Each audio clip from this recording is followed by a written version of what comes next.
비가 억수같이 쏟아지는 밤이었다.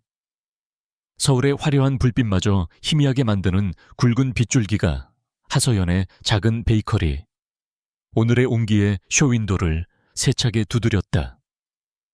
가게 안 달콤한 버터와 갓 구운 빵 냄새가 가득한 공간은 그녀에게 세상의 전부였지만 이제는 무거운 압박감으로 다가왔다. 테이블 위에는 차가운 현실을 알리는 은행의 대출 상환 독촉장이 놓여 있었다. 돌아가신 부모님이 평생을 바쳐 일군 이 작은 공간을 지키기 위해 그녀는 지난 몇 년간 하루도 쉬지 않고 일했다. 그녀의 손에서 탄생하는 케이크와 페이스트리는 미식가들 사이에서 입소문을 타며 작은 명성을 얻었지만 거대 프랜차이즈의 공세와 치솟는 임대료 앞에선 역부족이었다. 서연은 젖은 손을 앞침에 닦으며 마지막으로 오븐을 확인했다. 내일 있을 아우름 그룹의 자선 행사에 납품할 특별 디저트였다. 국내 최고 기업의 행사에 디저트를 납품하는 것은 그녀의 베이커리에게는 다시 없을 기회였다. 만약 이 행사를 성공적으로 마친다면 대출금을 갚고 가게를 지킬 마지막 희망의 불씨를 살릴 수 있을지도 몰랐다. 그녀는 밤을 새워 만든 별빛을 형상화한 섬세한 설탕 공예가 올라간 무스 케이크를 조심스럽게 상자에 담았다. 이 작은 케이크 하나하나에 그녀의 절박함과 희망이 모두 담겨 있었다. 그녀는 창밖의 세찬 비를 보며 불안한 마음을 애써 억눌렀다. 오늘 밤이 그녀의 인생을 바꿀 중요한 분기점이 될 것이라고는 상상조차 하지 못한 채였다. 같은 시각 아우름 그룹의 펜트하우스에서는 얼음장 같은 정적이 흘렀다. 그룹의 총수 강지훈은 통유리창 너머로 비에 젖은 도시의 야경을 무심하게 내려다보고 있었다. 그의 잘생긴 얼굴에는 어떤 감정도 드러나지 않았지만 단단히 쥔 주먹이 그의 심기를 대변하고 있었다. 방금 전 할아버지인 강 회장과의 통화는 폭풍과도 같았다. 내일 당장 선자리 명단을 보낼 테니 그 중에서 골라. 더는 못 기다린다. 네가 그룹을 안정적으로 이끌기 위해선 반드시 결혼부터 해야 해. 할아버지의 엄포는 단순한 압박이 아니었다. 그것은 그의 상속자 자격을 건 최후 통첩이었다. 지훈에게 결혼은 비즈니스의 연장선일 뿐 그 이상도 이하도 아니었다. 사랑 같은 감정은 그에게 사치이자 비효율적인 시간 낭비였다.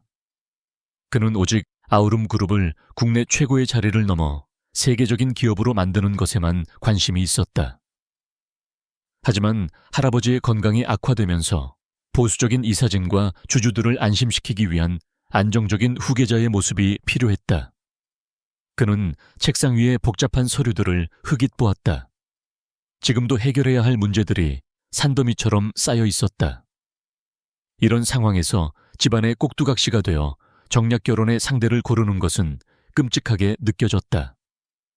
그는 넥타이를 거칠게 풀어헤치며 마른 세수를 했다. 오늘 밤 열리는 자선 행사는 그에게 있어 지루하고 의미 없는 사교 활동일 뿐이었지만 이제는 피할 수 없는 의무가 되어버렸다. 아우름 호텔의 그랜드 볼룸은 서울의 모든 부와 권력이 모인 듯 화려하게 빛나고 있었다. 샹들리에의 눈부신 빛 아래 최고급 샴페인 잔을 든 사람들이 우아하게 대화를 나누고 있었다.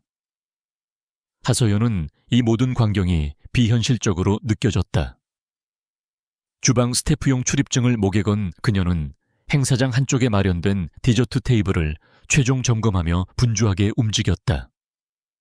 그녀의 작품들이 테이블 위에 아름답게 진열되자 몇몇 사람들이 감탄하며 다가왔다.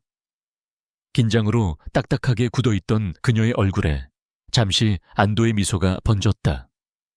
모든 것이 순조롭게 진행되는 듯했다. 그때였다. 이게 오늘 행사의 메인 디저트인가? 얼음처럼 차가운 목소리가 그녀의 등 뒤에서 들려왔다. 서연이 돌아보자 완벽한 수트 차림의 남자가 경멸적인 표정으로 그녀의 케이크를 훑어보고 있었다. 바로 이 행사의 주최자이자 아우름 그룹의 총수 강지훈이었다. 그는 그녀의 별빛 무스 케이크를 집어들지도 않고 그저 눈으로만 훑어보더니 비서에게 말했다. 이런 소규모 업체에게 중요한 행사의 디저트를 맡긴 건 누구의 생각이지? 다음부터는 제대로 검증된 곳으로 선정하도록. 그의 말은 크지 않았지만 서연의 귀에는 천둥처럼 울렸다. 그녀의 자부심과 밤샘 노력이 한순간에 무시당하는 기분이었다. 서연은 자신도 모르게 주먹을 꽉 쥐었다. 대표님, 드셔보시지도 않고 그렇게 판단하시는 건 너무 성급하신 것 같습니다. 그녀의 목소리는 긴장으로 떨렸지만 눈빛만은 단호했다. 지우는 그제야 그녀를 제대로 쳐다보았다. 촌스러운 조리복을 입고 화장기 없는 얼굴로 자신을 똑바로 쳐다보는 여자. 그의 눈썹이 미세하게 찌푸려졌다. 내 입맛은 까다로워서 눈으로 보는 것만으로도 충분해. 내 시간은 이런 사소한 것에 낭비할 만큼 한가하지 않아. 그는 차갑게 말을 내뱉고는 그대로 돌아서 버렸다. 서연은 그 자리에 못 박힌 듯 서서 멀어지는 그의 뒷모습을 바라보았다. 끓어오르는 분노와 함께 눈물이 핑 돌았다. 화려한 연회장 속에서 그녀는 철저히 혼자가 된 기분이었다. 행사가 끝난 후 서연은 텅 빈 주방에 앉아 허탈한 웃음을 지었다.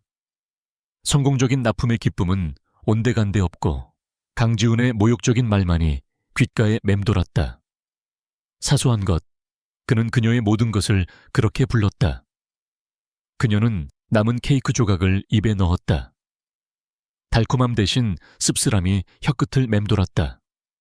이대로 포기할 수는 없었다. 하지만 무엇을 어떻게 해야 할지 막막했다. 그녀는 무작정 호텔 바비아얼로 향했다. 시끄러운 음악과 독한 술이라도 있다면 이 끔찍한 기분을 조금이라도 잊을 수 있을 것 같았다. 그녀는 바텐더에게 가장 독한 칵테일을 주문하고 단숨에 들이켰다. 같은 시각 강지훈 역시 같은 호텔바 구석진 자리에 앉아 위스키 잔을 기울이고 있었다. 할아버지의 압박과 무의미한 행사, 그리고 아까 마주쳤던 당돌한 여자의 눈빛까지 모든 것이 그를 짜증나게 했다. 그는 자신의 감정을 통제하는 데 익숙했지만 오늘 밤은 유독 모든 것이 뜻대로 되지 않았다. 그때 그의 시야에 익숙한 모습이 들어왔다. 낮에 그에게 대들었던 바로 그 여자, 하서연이었다. 그녀는 혼자 앉아 영업 후 독한 술을 마시고 있었다. 위태로워 보이는 그녀의 모습에 지훈은 자신도 모르게 미간을 찌푸렸다. 그는 자리에서 일어나 그녀에게 다가갔다. 이런 곳에서 혼자 술을 마시는 건 위험해 보이는군. 서연은 흐릿한 시야를 들어 올렸다. 자신에게 말을 거는 남자가 강지훈이라는 것을 확인하자 그녀의 얼굴에 비웃음이 떠올랐다. 제가 뭘 하든 대표님께서 신경 쓰실 일은 아닌 것 같은데요. 제 사소한 인생에 시간을 낭비하고 싶지 않으시다고 했죠. 그녀의 말에는 술기운과 함께 날카로운 가시가 돋쳐 있었다. 지우는 그녀의 도발적인 태도에 어이가 없었지만 이상하게도 자리를 뜰 수가 없었다. 그는 그녀의 맞은편에 앉아 자신도 위스키를 주문했다. 그렇게 둘 사이에는 아무런 대화 없이 오직 얼음이 부딪히는 소리만이 흐르는 기묘한 침묵의 시간이 이어졌다. 누가 먼저랄 것도 없이 그들은 서로에게 자신의 이야기를 털어놓기 시작했다. 술기운 때문이었을까? 혹은 서로가 누군지 알기에 오히려 더 솔직해질 수 있었던 걸까? 서연은 아버지의 꿈이 담긴 베이커리를 지켜야 하는 절박함을, 지우는 자신의 의지와 상관없이 짊어져야 하는 거대한 그룹의 무게와 결혼 압박에 대한 환멸을 이야기했다. 그들은 서로 다른 세계에 살고 있었지만 그날 밤만큼은 같은 무게의 외로움을 짊어진 두 사람이었다. 서연은 지훈의 차가운 가면 뒤에 숨겨진 깊은 고독을 보았고, 지훈은 서연의 작고 연약해 보이는 모습 속에 감춰진 강인한 의지를 발견했다. 술잔이 비워질수록 둘 사이의 경계선은 점점 더 희미해져 갔다. 다음 날 아침, 하서연은 머리를 찢을 듯한 두통과 함께 눈을 떴다. 눈에 들어온 것은 낯선 방의 천장이었다. 최고급 실크 시트의 감촉과 은은하게 퍼지는 값비싼 향수 냄새. 이곳은 그녀의 작은 원룸이 아니었다. 어젯밤의 기억이 파편처럼 떠올랐다. 강지훈과의 대화, 계속해서 비워냈던 술잔들, 그리고 그녀는 황급히 걷대 몸을 일으켰다. 옆자리는 비어 있었지만 흐트러진 침대는 지난밤의 흔적을 고스란히 보여주고 있었다. 그녀의 머릿속이 하얗게 비어버렸다. 믿을 수 없는, 믿고 싶지 않은 현실이었다. 그녀는 서둘러 옷을 챙겨 입었다. 도망치듯 이곳을 벗어나야 한다는 생각뿐이었다. 그녀가 막 방문을 열려고 할 때 문이 먼저 열리며 샤워가운 차림에 강지훈이 들어왔다. 방금 샤워를 마친 듯 그의 머리카락에서는 물기가 뚝뚝 떨어지고 있었다. 어젯밤의 취기는 온데간데 없이 그의 얼굴은 다시 얼음장처럼 차가운 가면을 쓰고 있었다. 그는 침대 위를 경멸적으로 한번 훑어보고는 지갑에서 수표 몇 장을 꺼내 테이블 위에 던졌다. 어젯밤 일은 실수였다. 이 정도면 충분하겠지. 깨끗하게 잊어. 그의 목소리에는 한치의 온기도 담겨 있지 않았다. 그에게 있어 지난밤은 그저 돈으로 처리할 수 있는 하룻밤의 실수. 그 이상도 이하도 아니었다. 서연은 모욕감에 온몸이 떨려왔다. 그녀는 그가 던진 수표를 노려보았다. 그녀의 눈에 눈물이 고였지만 그녀는 애써 그것을 삼켰다. 실수요? 그래요. 실수 맞네요. 제 인생 최악의 실수. 그녀는 떨리는 목소리로 말하며 테이블 위에 수표를 집어들었다. 그리고는 그의 얼굴을 향해 그것을 갈기갈기 찢어 던져버렸다. 당신 돈 따위 필요 없어. 나도 어젯밤 일, 내 기억 속에서 영원히 지워버릴 테니까. 서연은 마지막 자존심을 끌어모아 그를 쏘아붙이고는 방을 뛰쳐나왔다. 호텔 복도를 정신없이 달려가면서 그녀는 어젯밤 아주 잠시나마 그에게서 보았던 인간적인 모습이 모두 환상이었음을 깨달았다. 그는 처음부터 끝까지 오만하고 차가운 남자일 뿐이었다. 하서연은 텅 빈 베이커리로 돌아와 유니폼도 갈아입지 않은 채 의자에 주저앉았다. 굴욕감과 자기 혐오가 온몸을 휘감았다. 강지훈의 경멸적인 눈빛과 그가 던진 수표, 그리고 갈기갈기 찢겨 바닥에 흩날리던 종이 조각들이 머릿속에서 떠나지 않았다. 그녀는 자신의 어리석음을 탓했다. 하룻밤의 술기운에 기댄 섣부른 동질감, 그것이 얼마나 위험한 착각이었는지 뼈저리게 깨달았다.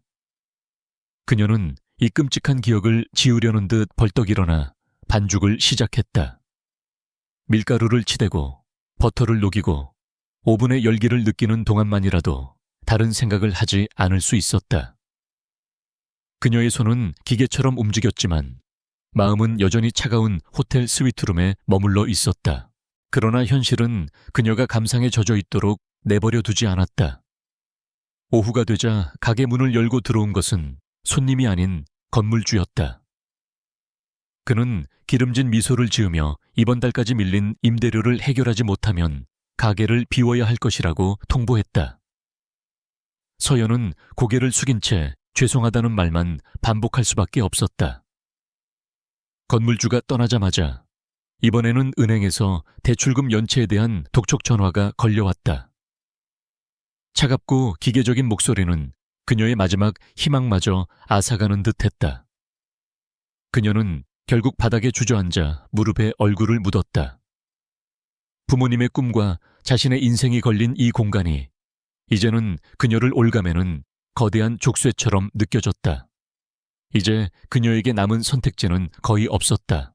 한편 아우름그룹 회장실에서 강지훈은 전날 밤의 일을 떠올리며 신경질적으로 서류를 넘기고 있었다.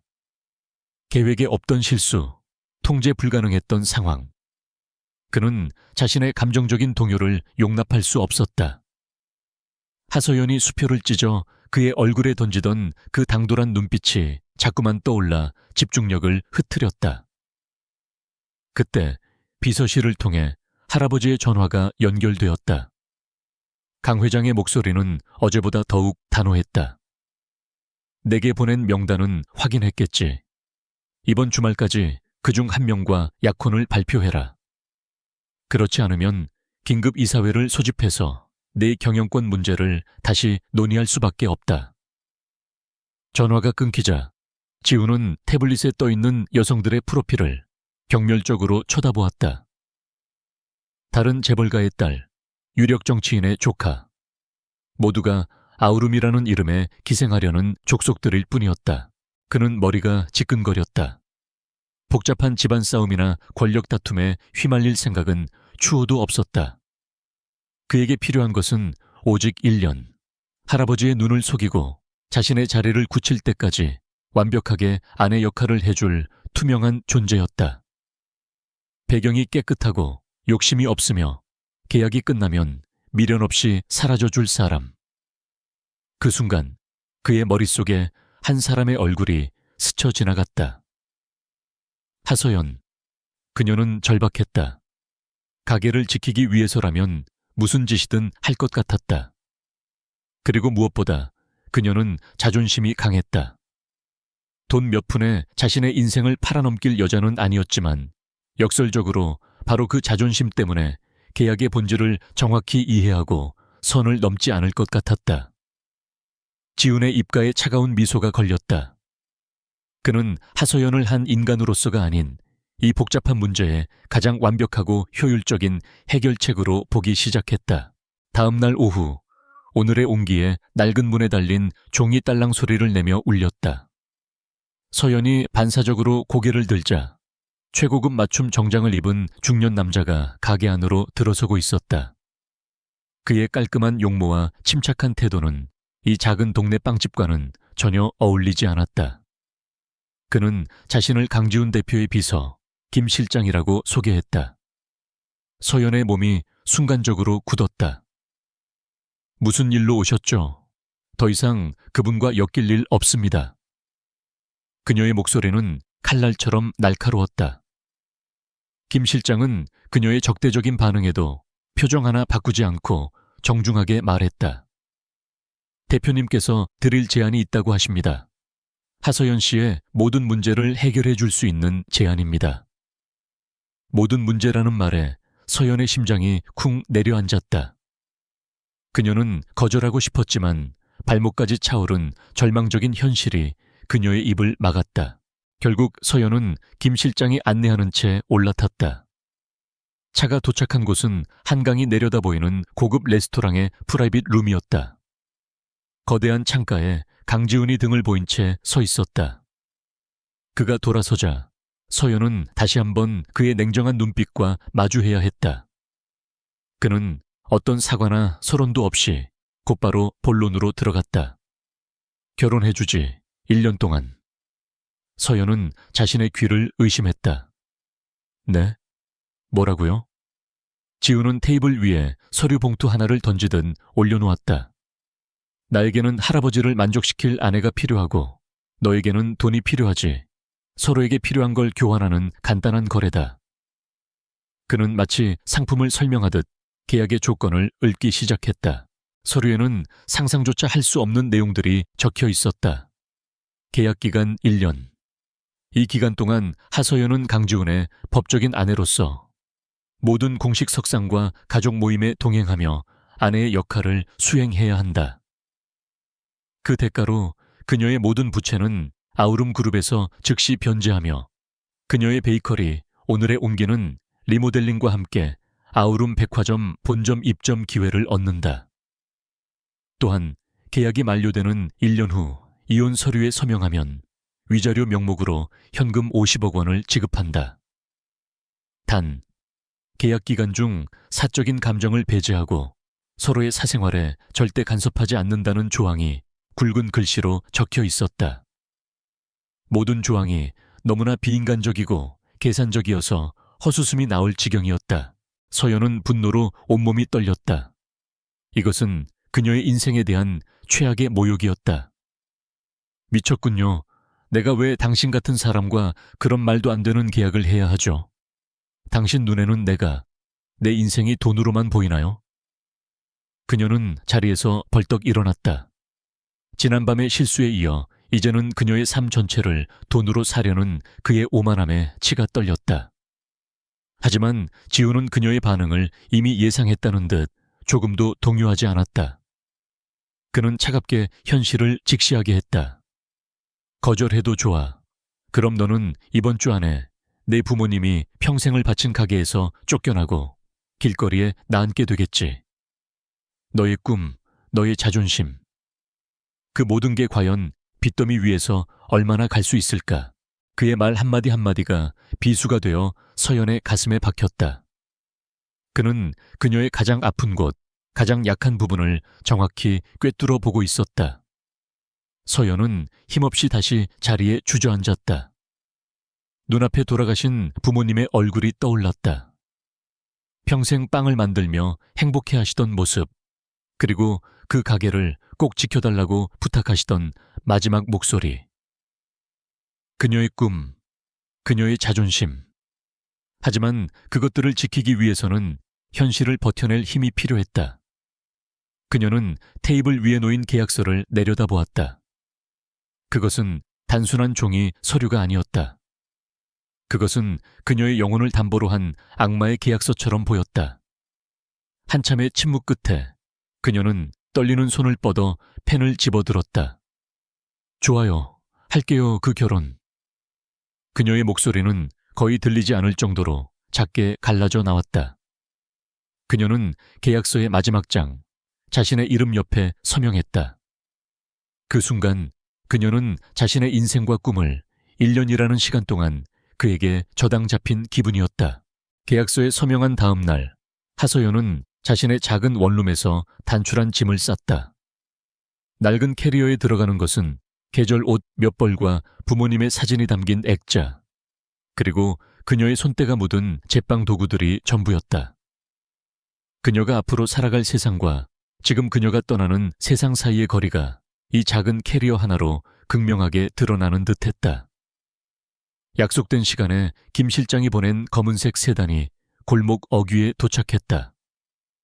서연은 마지막으로 자신의 방을 둘러보고 익숙한 공간의 냄새를 깊게 들이마신 후 아무런 미련도 남기지 않으려는 듯 단호하게 문을 닫았다. 차가 서울의 복잡한 도심을 지나 평창동의 언덕길로 접어들수록 창밖의 풍경은 점점 더 비현실적으로 변해갔다. 차가 멈춘 곳은 높는 담벼락으로 둘러싸인 거대한 철문 앞이었다. 마치 중세시대의 성을 연상시키는 그곳이 바로 강지훈의 본가. 그녀가 앞으로 1년간 살아야 할 집이었다. 집은 집이라기보다는 차가운 대리석과 유리로 지어진 거대한 박물관 같았다. 정정만이 감도는 넓은 정원과 사람의 온기라고는 느껴지지 않는 실내는 서연을 압도했다. 집안을 총괄하는 나이든 집사가 나와 그녀를 맞이했지만 그 예의 바른 태도 속에는 보이지 않는 선이 그어져 있었다. 강지훈은 회사 일로 바쁘다는 핑계로 자리에 없었다. 그녀를 처음으로 맞이한 것은 이 집의 실질적인 안주인 지훈의 계모인 최 여사와 그녀의 딸이자 지훈의 이복 여동생인 강희진이었다. 최 여사와 강희진은 거실 소파에 앉아 마치 진기한 구경거리라도 보듯 서연을 위아래로 훑어보았다.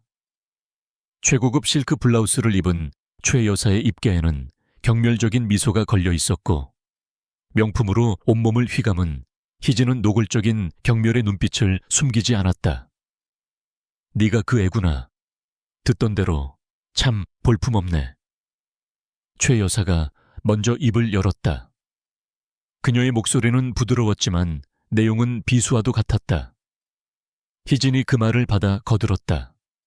어디서 굴러먹던 뼈다귀인 줄도 모르는데 오빠도 참 취향 독특하다니까. 돈 보고 달려든 거니? 얼마면 돼? 그들의 모욕적인 언세도 서연은 계약서의 조항을 떠올리며 꾹 참았다. 그녀는 최대한 감정을 배제하고 조용히 고개를 숙였다. 처음 뵙겠습니다. 하서연입니다.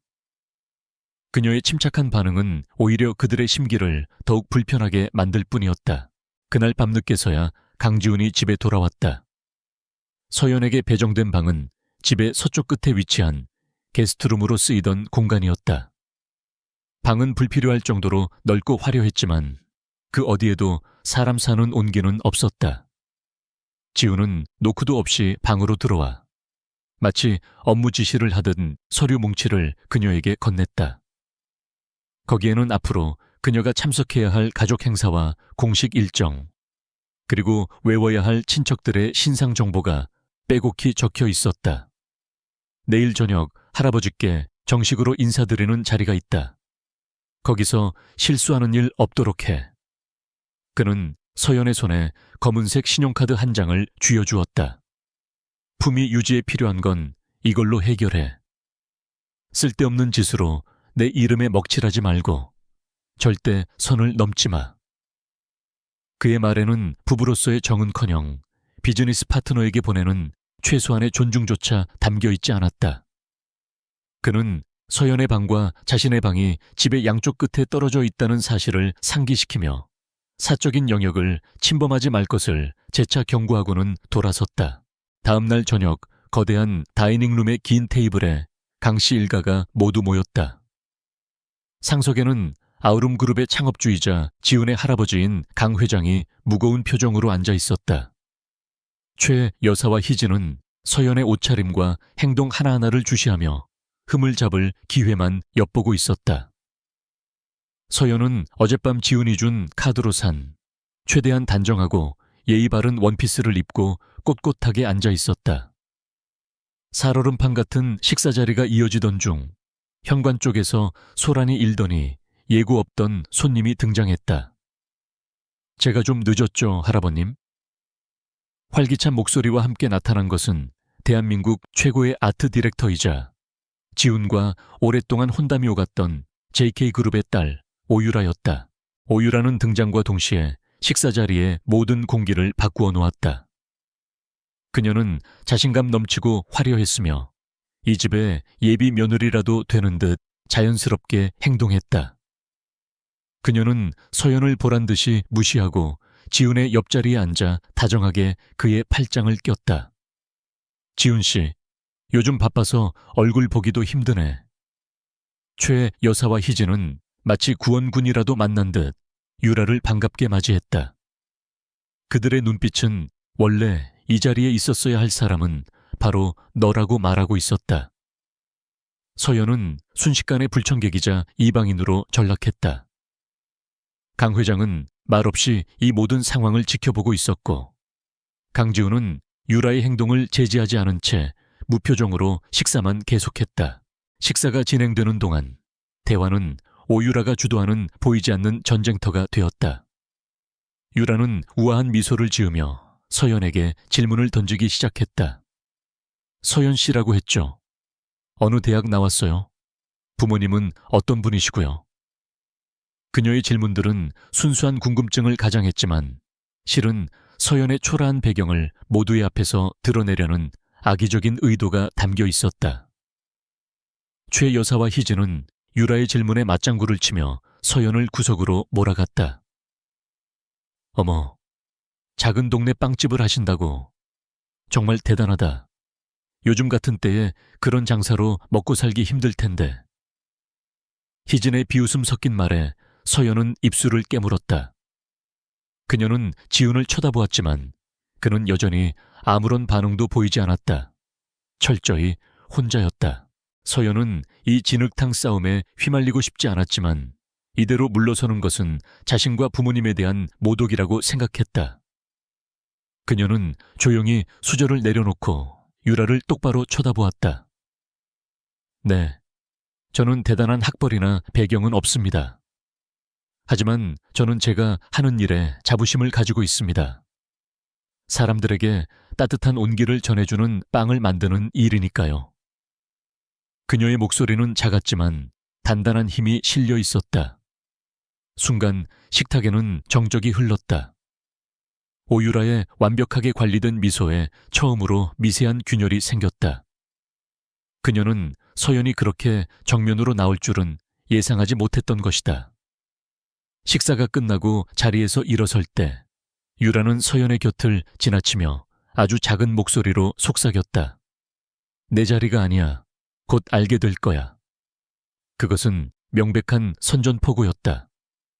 서연은 앞으로 펼쳐질 험난한 시간을 예감하며 흔들리지 않으려는 듯 주먹을 꽉 쥐었다. 강 회장의 생신 연회 날이 다가오고 있었다. 강 씨 일가에게 있어 그룹 총수의 생일은 단순한 가족 행사가 아닌 정재계 인사들이 모두 모여 권력을 확인하고 네트워크를 다지는 중요한 정치적 무대였다. 최 여사와 오유라는 이 중요한 행사를 하서연을 꺾어놓을 절호의 기회로 여겼다. 그들의 계획은 교묘했다. 최 여사는 온화한 미소를 지으며 서연에게 연회의 모든 디저트를 총괄해달라고 부탁했다. 표면적으로는 며느리의 실력을 집안 어른들과 손님들에게 선보일 기회를 주는 것처럼 보였지만 그 속내는 뻔했다. 동네 빵집 주방장 수준의 실력으로는 대한민국 상류층의 까다로운 입맛을 절대 만족시킬 수 없을 것이라는 계산이었다. 실패의 망신은 온전히 서연의 몫이 될 터였다. 서연은 최 여사의 의도를 모를 리 없었지만 피하지 않고 그 제안을 받아들였다. 이것은 위기인 동시에 기회였다. 그녀는 주눅드는 대신 이 무대에서 자신만의 방식으로 실력을 증명해 보이기로 결심했다. 그녀는 화려하고 비싼 프랑스식 디저트 대신 다른 길을 선택했다. 며칠 동안 밤을 새워가며 저택의 서재에 있는 오래된 자료들을 뒤지고 강 회장의 젊은 시절을 기억하는 늙은 집사에게 조심스럽게 자문을 구했다. 그러다 마침내 강 회장이 가난했던 어린 시절 그의 어머니가 유일하게 만들어주셨다는 낡은 요리책 속에 개성주악 레시피를 발견했다. 그것은 화려하지는 않지만 그의 인생에서 가장 따뜻했던 기억이 담긴 음식이었다. 그날부터 서연은 저택의 거대한 주방에서 살다시피 했다. 최고의 재료를 구하고 전통 방식을 고수하며 수십 번이고 개성주악을 만들고 또 만들었다. 그녀의 손은 찹쌀가루와 조청으로 늘 끈적였고 얼굴은 피곤한 기색이 역력했지만 눈빛만은 그 어느 때보다 진지하게 빛났다. 어느 날 밤 서류를 검토하다 잠시 머리를 식히러 나온 강지우는 주방에서 새어나오는 불빛을 발견했다. 그는 무심코 안으로 들어섰다가 조리대 위에 엎드려 잠든 서연을 보게 되었다. 그녀의 곁에는 실패한 주악들이 수북이 쌓여 있었다. 지우는 자신도 모르게 걸음을 멈췄다. 잠든 그녀의 얼굴에서 그동안 보지 못했던 고집스러운 열정과 순수한 열망이 느껴졌다. 그는 잠시 망설이다 소파에 있던 담요를 가져와 그녀의 어깨 위에 조심스럽게 덮어주었다. 그 무의식적인 행동이 그의 단단한 갑옷에 생긴 첫 번째 균열이라는 사실을 그는 아직 알지 못했다. 드디어 강 회장의 생신 연회 날이 밝았다.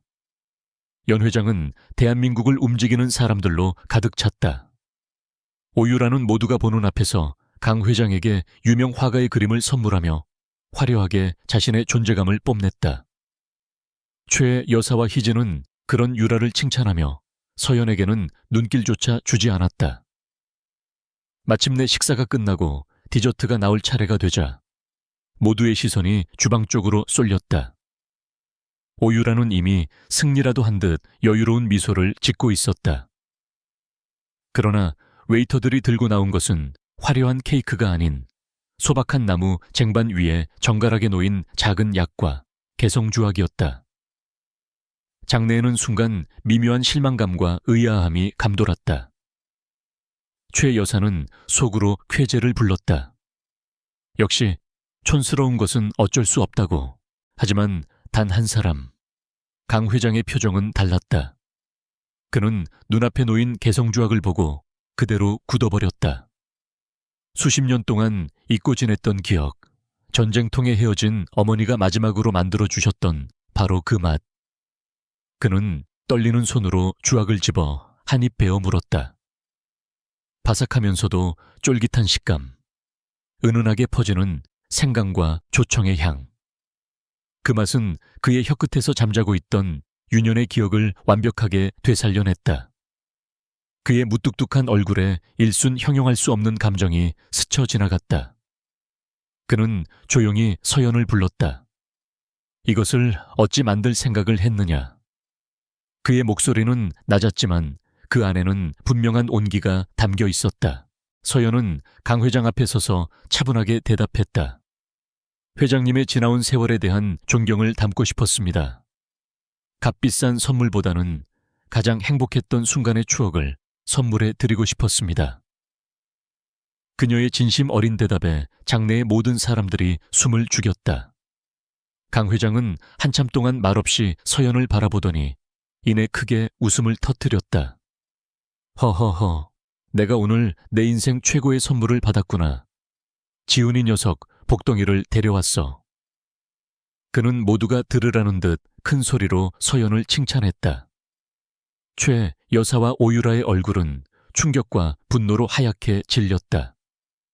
서연이 돈이나 권력이 아닌 진심과 정성이라는 가장 강력한 무기로 강 회장의 마음을 얻어낸 순간이었다.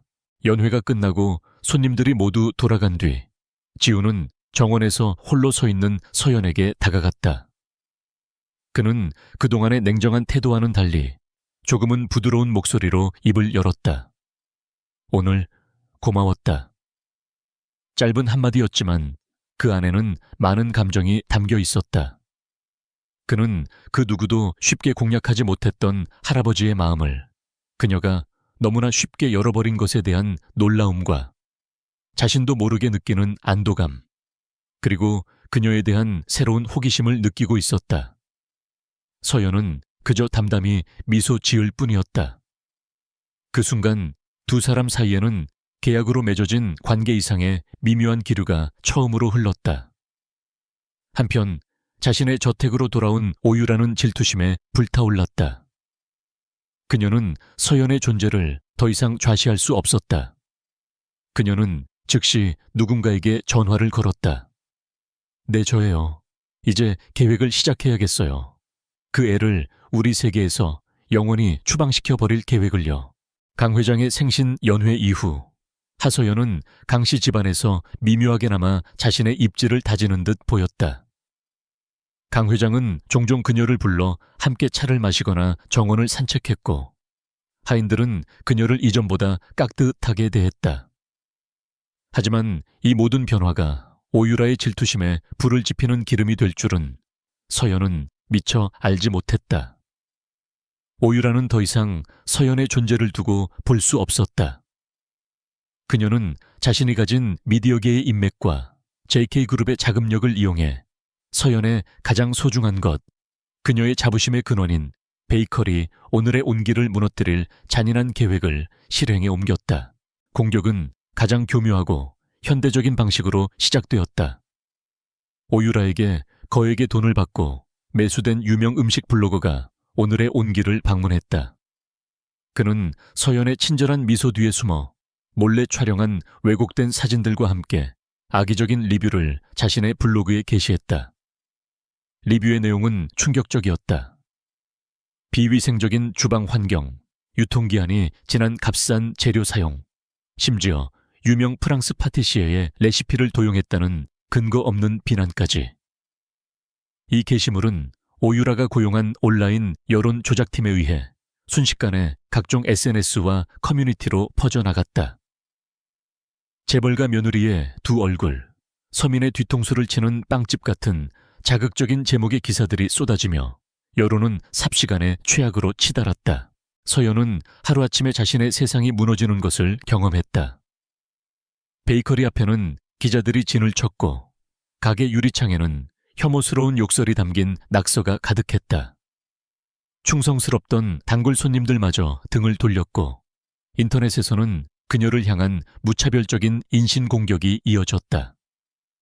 저택으로 돌아온 그녀를 기다리는 것은 위로가 아닌 차가운 비난이었다. 네가 우리 집안 망신을 제대로 시키는구나. 처음부터 근본 없는 애를 들인 게 잘못이었어. 최 여사와 희진은 기다렸다는 듯 그녀를 쏘아붙였다. 그날 밤 강지훈이 분노에 찬 얼굴로 그녀의 방으로 들어왔다. 그는 그녀의 얼굴에 태블릿 PC를 집어 던졌다. 화면에는 그녀의 베이커리에 대한 부정적인 기사들이 가득했다. 내가 경고했을 텐데 내 이름에 먹칠하지 말라고. 그의 목소리는 그 어느 때보다 차가웠다. 서연은 떨리는 목소리로 해명하려 했다. 아니에요. 이건 전부 거짓말이에요. 누군가 악의적으로. 하지만 지우는 그녀의 말을 잘랐다. 변명은 듣고 싶지 않아. 어쨌든 문제가 생긴 건 사실이잖아. 네가 조금이라도 더 신중했다면 이런 일이 생겼을까? 그는 그녀가 피해자라는 사실에는 관심이 없었다. 그에게 중요한 것은 계약 조항을 위반하고 아우름 그룹의 이미지에 흠집을 냈다는 사실뿐이었다. 서연은 그의 차가운 비난에 심장이 얼어붙는 것 같았다. 그녀는 이 거대한 저택 안에서 그리고 세상 속에서 완벽하게 혼자였다. 그녀와 그를 잇고 있던 가느다란 신뢰의 끈이 그 순간 완전히 끊어져 버렸다. 며칠 동안 서연은 방 밖으로 한 발짝도 나가지 않았다. 절망감이 그녀를 집어삼켰다. 이대로 모든 것을 포기하고 계약을 파기해달라고 애원하고 싶었다. 그러던 어느 날 밤, 그녀는 몰래 저택을 빠져나와 자신의 베이커리로 향했다. 엉망이 된 가게 안, 깨진 유리 조각과 썩은 계란 자국이 가득한 바닥을 보며 그녀는 주저앉아 소리 없이 울었다. 그때 부서진 액자 속에서 자신을 보며 환하게 웃고 있는 부모님의 사진이 눈에 들어왔다. 평생 정직하게 빵을 만들며 사람들에게 온기를 전해주셨던 부모님. 그분들의 유산이 이런 식으로 더럽혀지는 것을 그녀는 용납할 수 없었다. 그녀의 눈에서 뜨거운 눈물이 흘러내렸다. 그것은 절망의 눈물이 아닌 결의의 눈물이었다. 그녀는 이대로 무너지지 않을 것이다. 자신의 방식으로, 자신의 실력으로 정면 돌파하기로 결심했다. 다음 날 서연은 남은 돈을 모두 털어 최고급 재료들을 구입했다. 그리고 자신의 작은 SNS 계정을 통해 공지 하나를 올렸다. 진실을 보여드리겠습니다. 오늘의 온기의 주방을 모두에게 공개하고 모든 과정을 직접 확인하실 수 있는 무료 시식회를 열겠습니다. 그것은 계란으로 바위치기처럼 무모한 도박이었다. 하지만 그녀에게는 그것이 유일한 무기였다. 한편 강지우는 자신의 사무실에서 복잡한 심경으로 이번 사태에 대한 보고를 받고 있었다. 처음에 분노가 가라앉자 사건이 너무나 조직적이고 치밀하다는 점이 마음에 걸렸다. 그는 김 실장에게 이번 여론조작의 배후를 비밀리에 조사하라고 지시했다. 김 실장의 조사는 빠르게 진행되었다.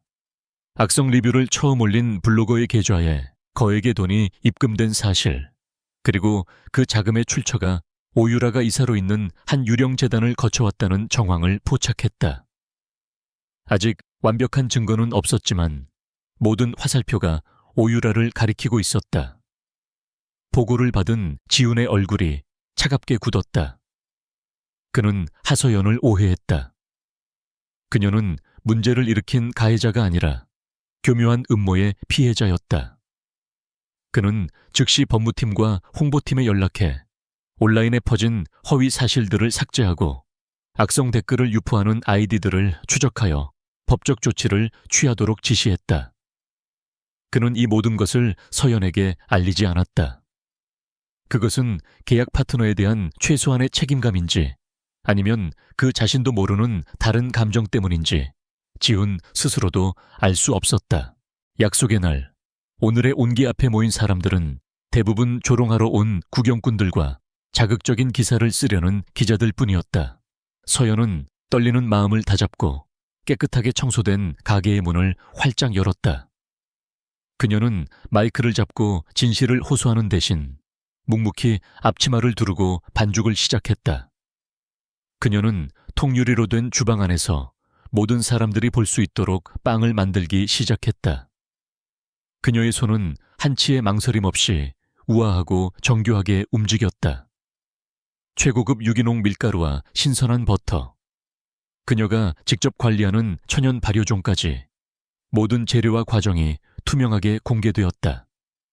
얼마 지나지 않아 가게 밖으로 새어나오는 고소하고 달콤한 빵 냄새가 거리에 퍼지기 시작했다.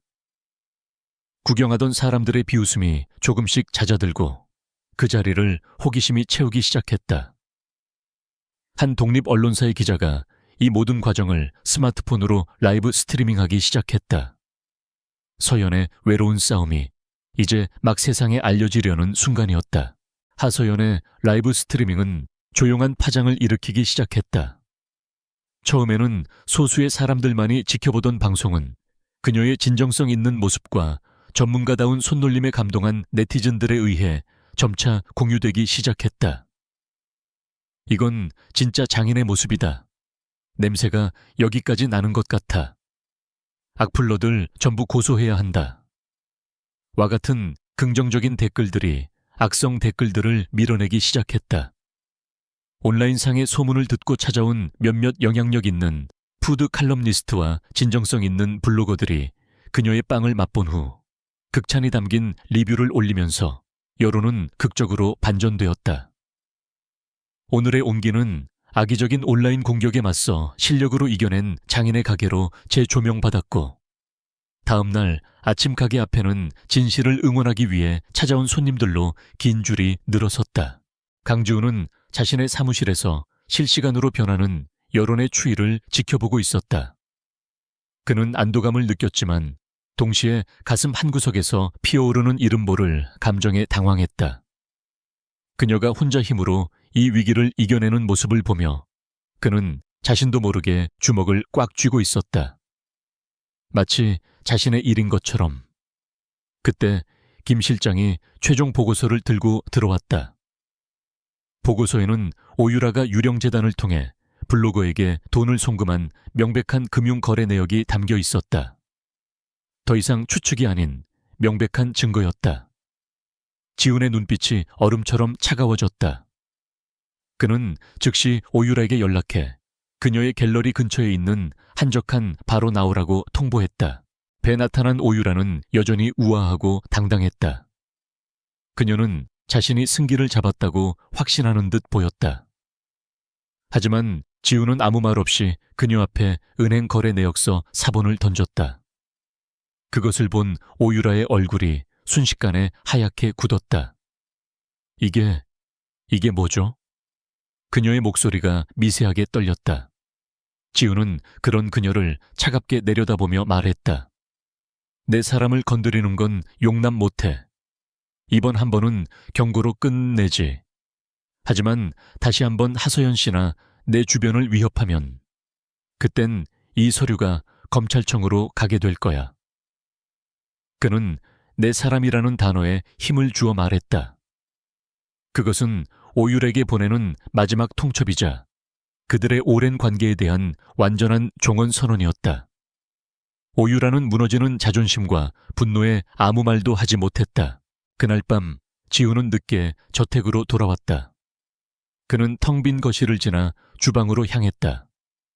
그곳에는 지친 몸으로 테이블에 엎드려 있는 하서연이 있었다. 오늘 하루 몰려드는 손님들을 상대하느라 녹초가 된 모양이었다. 테이블 위에는 그를 위해 남겨둔 듯한 따뜻한 수프와 빵이 놓여 있었다. 지훈은 그녀의 앞에 조용히 앉았다. 인기척에 서연이 고개를 들었다. 둘 사이에는 어색하지만 이전과는 분명히 다른 공기가 흘렀다. 한참의 침묵 끝에 지훈이 먼저 입을 열었다. 미안했어. 당신을 의심했던 거. 그의 인생에서 누군가에게 진심으로 사과를 해본 것은 거의 처음 있는 일이었다. 그는 자신이 조사했던 내용과 오유라에게 경고했다는 사실을 모두 털어놓지는 않았지만 그녀가 함정에 빠졌다는 것을 알고 있다고, 그리고 자신이 오해했다는 것을 분명히 밝혔다. 그의 진심 어린 사과는 두 사람 사이에 놓여있던 거대한 얼음벽을 단숨에 녹여버렸다. 서연은 그저 괜찮다는 듯 희미하게 미소를 지었다. 그날 밤 그들은 처음으로 계약 조항이나 의무 같은 것들을 모두 잊고 두 사람의 인간으로서 긴 대화를 나누었다. 서연은 자신의 부모님과 빵에 대한 열정에 대해 이야기했고 지우는 한 번도 누군가에게 말한 적 없었던 자신의 외로운 어린 시절과 아우름 그룹의 후계자라는 왕관의 무게에 대해 털어놓았다. 가면을 벗은 그의 모습은 그저 사랑과 인정을 갈구하는 상처받기 쉬운 한 남자에 불과했다. 그들은 서로의 가장 깊은 상처를 보았고 그 상처를 통해 역설적으로 서로를 이해하게 되었다. 그들은 더 이상 차가운 계약 관계가 아닌 세상에서 서로를 유일하게 이해해주는 동지가 되어가고 있었다. 그날 이후 저택의 분위기는 눈에 띄게 달라졌다. 지우는 이른 아침 식사를 거르지 않았고 서연이 만들어주는 따뜻한 빵과 커피로 하루를 시작했다. 그들은 함께 신문을 보며 대화를 나누었고 저녁에는 각자의 서재에서 일을 하다가도 종종 정원에서 마주치며 소소한 일상을 공유했다. 계약으로 시작된 가짜 부부 관계에 진짜 감정의 온기가 스며들기 시작한 것이다. 하지만 그들의 평화는 오래가지 못했다. 강지훈에게 공개적으로 거절당하고 모욕감을 느낀 오유라는 복수의 칼을 갈고 있었다. 그녀는 이제 하서연 개인을 넘어 강지훈과 아우름 그룹 전체를 무너뜨릴 훨씬 더 위험하고 거대한 계획을 세우기 시작했다. 그녀는 아우름 그룹의 부패한 이사 중 한 명과 비밀리에 접촉했다. 강지훈을 끌어내릴 수만 있다면 JK그룹이 가진 모든 힘을 동원해서 당신을 회장 자리에 앉혀주죠. 두 사람의 검은 거래가 성립되는 순간 아우름 그룹에는 거대한 폭풍의 전조가 들이우고 있었다. 서연과 지훈 사이의 평화로운 시간은 두 사람 모두에게 낯설지만 달콤한 선물과도 같았다. 아침 식탁에서의 소소한 대화, 저녁 정원에서의 조용한 산책, 계약으로 묶인 관계라는 사실을 잊을 만큼 그들은 서로의 일상에 자연스럽게 스며들고 있었다. 서연은 지훈의 차가운 가면 뒤에 숨겨진 따뜻함을 보았고 지훈은 서연의 평범함 속에 숨겨진 강인한 힘에 의지하게 되었다. 하지만 이 고요한 수면 아래에서는 모든 것을 집어삼킬 거대한 폭풍이 조용히 몸집을 불리고 있었다. 오유라와 손을 잡은 박 이사는 아우름 그룹의 심장부를 겨눌 비수를 갈고 닦고 있었다. 사건은 가장 예상치 못한 순간에 터졌다. 아우름 그룹이 미래 성장 동력으로 삼고 극비리에 추진 중이던 친환경 신소재 기술 프로젝트의 핵심 데이터가 경쟁사인 태성그룹으로 유출되었다는 뉴스가 언론을 통해 대대적으로 보도되었다. 이 프로젝트는 강지훈이 CEO 자리에 오른 후 자신의 모든 것을 걸고 추진해온 야심작이었다. 뉴스가 터지자마자 아우름 그룹의 주가는 폭락했고 회사 내부는 엄청난 혼란에 휩싸였다. 수천억 원의 손실은 물론 그룹의 미래까지 불투명해진 최악의 위기였다. 박 이사는 즉시 긴급 내부 감사를 소집했고 마치 준비라도 하고 있었다는 듯 증거들을 쏟아내기 시작했다. 증거는 너무나 명백해서 반박의 여지가 없어 보였다. 서연의 개인 노트북 IP로 기밀 파일에 접속한 로그 기록, 그녀가 태성그룹의 관계자로 보이는 남자와 은밀하게 만나는 모습이 찍힌 파파라치 사진, 그리고 그녀의 이름으로 된 차명 계좌에 거액의 돈이 입금된 거래 내역까지. 모든 증거가 그녀를 산업 스파이로 지목하고 있었다.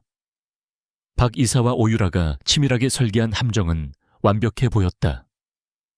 강씨 집안은 발칵 뒤집혔다. 최 여사와 희진은 이때다 싶어 서연을 집안을 망하게 할 재앙 덩어리라며 저주를 퍼부었다. 상황은 지훈에게 최악이었다. 박 이사를 위시한 반대파 이사들은 이번 사태의 책임을 물어 강지훈의 CEO 해임안을 상정할 긴급 이사회를 소집했다. 모든 사람이 그에게서 등을 돌렸다. 집안의 어른들조차 그룹을 살리기 위해선 서연을 꼬리 자르듯 버려야 한다고 압박했다. 모두가 그가 당연히 그렇게 할 것이라고 예상했다. 지훈은 그날 밤 서재에 있는 서연을 찾아갔다. 그의 얼굴에는 피곤한 기색이 역력했지만 눈빛은 흔들리지 않았다. 그는 수많은 증거 서류들을 테이블에 내려놓는 대신 그녀의 눈을 똑바로 바라보며 단 한 가지만을 물었다. 당신이 한 일이야. 서연은 눈물을 머금은 채 고개를 저었다. 아니에요. 그러자 지우는 망설임 없이 대답했다. 믿어. 그 한마디가 모든 것을 바꾸었다. 그 순간 그들은 위기 앞에서 하나가 되었다. 지우는 자신을 향한 모든 비난과 압박을 감수하고 그녀의 편에 서기로 결심했다. 그들은 이사회가 열리기 전까지 남은 단 하룻밤 동안 진실을 밝히기 위해 함께 싸우기로 했다. 그들은 박 이사가 제출한 증거들을 하나씩 검토하기 시작했다.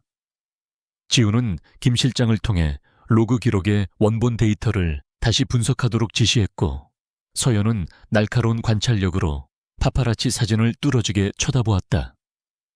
그러다 그녀는 사진 속에 아주 작은 이상한 점을 발견했다. 이상해요. 이 사진 분명 야외 카페에서 찍힌 건데 제 뒤에 있는 유리창에 비친 모습은 실내 레스토랑의 조명이에요. 사진이 정교하게 합성되었다는 결정적인 증거였다. 마침내 운명의 긴급 이사회 날이 밝았다. 회의실의 공기는 살얼음판처럼 찼다. 박 이사는 의기양양하게 서연의 스파이 혐의를 입증하는 증거들을 프레젠테이션하며 강지훈의 경영 능력과 사적인 판단 착오를 맹렬하게 비난했다. JK그룹의 주요 파트너 자격으로 참석한 오유라는 슬픈 표정을 지으며 그를 안타깝게 쳐다보는 연기를 했다. 모든 것이 그들에게 유리하게 돌아가고 있었다. 마침내 CEO 헤이만에 대한 투표가 시작되려는 순간 지훈이 자리에서 일어났다. 잠깐, 투표에 앞서 제가 먼저 보여드릴 것이 있습니다. 지훈은 서연이 발견한 사진의 합성 증거를 스크린에 띄웠다. 그리고 김 실장이 밤새 추적하여 밝혀낸 기밀 파일에 접속한 진짜 IP 주소가 박 이사의 개인 사무실이었다는 사실을 폭로했다. 장내가 술렁였다. 당황한 박 이사가 소리를 지르며 반박하려 할 때 지훈은 마지막 카드를 꺼내 들었다. 그것은 박 이사와 오유라가 비밀리에 만나 이번 음모를 꾸미는 대화가 담긴 녹음 파일이었다. 강지훈을 끌어내리면 아우름은 당신 차지야. 오유라의 목소리가 회의실에 선명하게 울려 퍼지자 모든 것이 끝났다. 박 이사와 오유라의 얼굴은 잿빛으로 변했다. 모든 진실이 밝혀지고 이사회는 순식간에 아수라장이 되었다. 강 회장은 분노의 차자리에서 일어나 박 이사에게 호통을 쳤고 보안 요원들이 그를 회의실 밖으로 끌어냈다. 오유라는 수치심에 얼굴을 가린 채 도망치듯 자리를 떴다. 모든 소동이 끝난 후 지훈은 남은 이사들이 모두 지켜보는 앞에서 서연에게 다가갔다. 그는 자신의 재킷 안주머니에서 낡은 종이 한 장을 꺼내 들었다. 1년 전 그들의 관계를 시작하게 했던 차가운 결혼 계약서였다. 그는 망설임 없이 그 계약서를 모두가 보는 앞에서 갈기갈기 찢어버렸다. 우리의 관계는 더 이상 이 종이 한 장에 얽매이지 않습니다. 그가 서연의 손을 굳게 잡으며 선언했다. 이 사람은 내 아내입니다. 내 아내를 모욕하는 것은 곧 나를 모욕하는 것입니다. 그의 단호한 선언은 그들의 관계가 더 이상 계약이 아닌 진정한 사랑과 신뢰의 파트너십으로 다시 태어났음을 세상에 알리는 순간이었다. 긴급 이사회가 남긴 혼란이 겨우 수습되고 강지훈은 하서연의 손을 잡고 텅 빈 복도를 걸었다. 방금 전까지 그들을 옥죄던 무거운 공기는 사라지고 그 자리에는 고요한 안도감과 서로를 향한 깊은 신뢰만이 남아있었다. 그들은 회장실로 들어갔고 지훈은 문을 잠갔다. 세상의 모든 소음으로부터 차단된 둘만의 공간에서 그들은 한참 동안 아무 말 없이 서로를 바라보았다. 먼저 침묵을 깬 것은 지훈이었다. 그는 서연의 뺨을 부드럽게 감싸며 미안함과 사랑이 뒤섞인 목소리로 말했다. 처음부터 모든 게 잘못됐었어. 당신을 내 문제의 해결책으로만 보려 했던 거. 당신의 진심을, 당신이라는 사람을 제대로 보지 못했어. 서연은 그의 손 위에 자신의 손을 포겠다. 아니에요.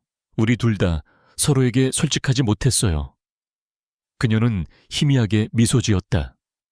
하지만 그 모든 오해와 위기들이 오히려 우리를 여기까지 오게 만든 것 같아요.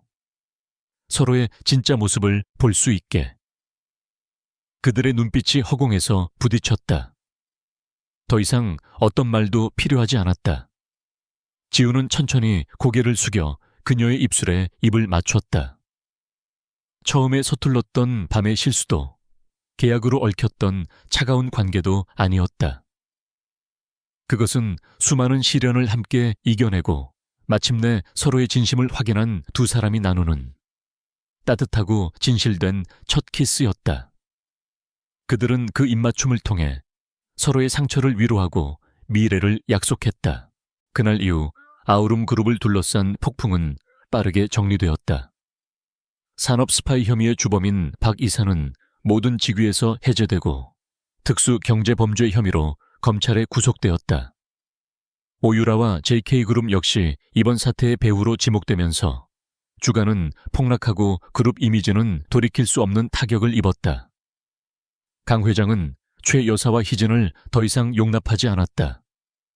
그는 두 사람의 모든 법적 권리를 박탈하고 최소한의 생활비만 지급한 채 해외의 별장으로 사실상 추방해버렸다.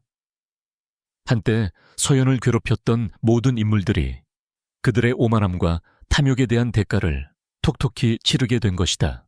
모든 것이 제자리를 찾아갈 무렵 어느 주말 오후 지우는 서연과 함께 오늘의 온기를 찾았다. 가게는 손님들로 발 디딜 틈이 없었고 직원들은 행복한 비명을 지르고 있었다. 서연은 자연스럽게 앞치마를 두르고 주방으로 들어갔다. 지우는 그런 그녀의 모습을 사랑스럽게 바라보다가 어색하게 팔을 걷어붙이고 그녀를 도우려 했다. 거대 그룹을 이끄는 카리스마 넘치는 CEO의 손에 밀가루가 묻고 반죽이 엉망이 되자 주방에서는 웃음이 터져 나왔다. 지훈의 서툰 모습은 그가 더 이상 차가운 재벌 3세가 아닌 사랑하는 여자를 위해 기꺼이 자신을 낮출 줄 아는 한 남자임을 보여주었다. 그들의 두 세계는 그렇게 자연스럽게 하나가 되어가고 있었다. 그날 저녁 지훈은 서연을 한강이 내려다 보이는 조용한 언덕으로 데려갔다. 그곳은 그가 힘들 때마다 혼자 찾아와 마음을 다잡던 비밀 장소였다. 그는 서연의 손을 잡고 서울의 야경을 내려다보며 조용히 입을 열었다. 1년 전 오늘 나는 이 자리에서 내 인생을 저주하고 있었어. 원치 않는 결혼과 끝없는 책임감 속에서 길을 잃었었지. 그는 서연을 향해 몸을 돌렸다. 그의 눈빛은 그 어느 때보다 진지했다. 그런데 당신이 내 인생에 나타났어. 한밤의 실수라고 믿었던 그 순간이 실은 내 인생을 구원해줄 운명이었다는 걸 이제야 깨달았어. 지우는 그녀의 앞에서 천천히 한쪽 무릎을 꿇었다. 그의 손에는 화려하지는 않지만 밤하늘의 별처럼 영롱하게 빛나는 작은 다이아몬드 반지가 들려 있었다. 하서연 씨, 더 이상 계약의 남편이 아니라 당신의 평생의 동반자가 되고 싶어. 나와 다시 결혼해 줄래요? 이번에는 진심으로. 그의 떨리는 목소리에 서연의 눈에서는 뜨거운 눈물이 흘러내렸다. 그녀는 울면서 웃었다. 그리고 세상에서 가장 행복한 목소리로 대답했다. 네, 좋아요. 지우는 그녀의 네 번째 손가락에 반지를 끼워주었고 두 사람은 서로를 끌어안았다. 실수가 운명이 되는 순간이었다. 1년 후 에필로그. 강지훈과 하서연은 그들의 첫 번째 진짜 결혼기념일을 축하하기 위해 작은 파티를 열었다. 장소는 아우름 백화점 본점 1층에 화려하게 문을 연 오늘의 온기 2호점의 루프탑 가든이었다. 서연의 베이커리는 이제 대한민국 최고의 디저트 브랜드로 성장했고 그녀는 실력 있는 젊은 사업가로 존경받고 있었다. 파티에는 강 회장을 비롯한 가족들과 가까운 지인들이 모여 그들의 행복을 축복했다. 강 회장은 예전의 근엄함은 온데간데 없이 서연이 직접 만든 케이크를 먹으며 손주 며느리 자랑에 여념이 없었다. 지우는 그런 할아버지와 아내를 바라보며 흐뭇한 미소를 지었다. 그는 이제 일에만 빠져 사는 차가운 CEO가 아니었다. 그는 사랑하는 사람들과 함께 웃고 행복을 나눌 줄 아는 남자가 되어 있었다. 파티가 무르익을 무렵 지우는 살짝 나온 서연의 배를 조심스럽게 감싸 안으며 속삭였다. 내년 기념일에는 우리 둘만은 아니겠네. 서연은 그의 어깨에 기대며 행복하게 웃었다. 한밤의 실수라 믿었던 순간은 이제 그들 인생의 가장 큰 축복이자 영원한 사랑의 증거가 되어 반짝이고 있었다.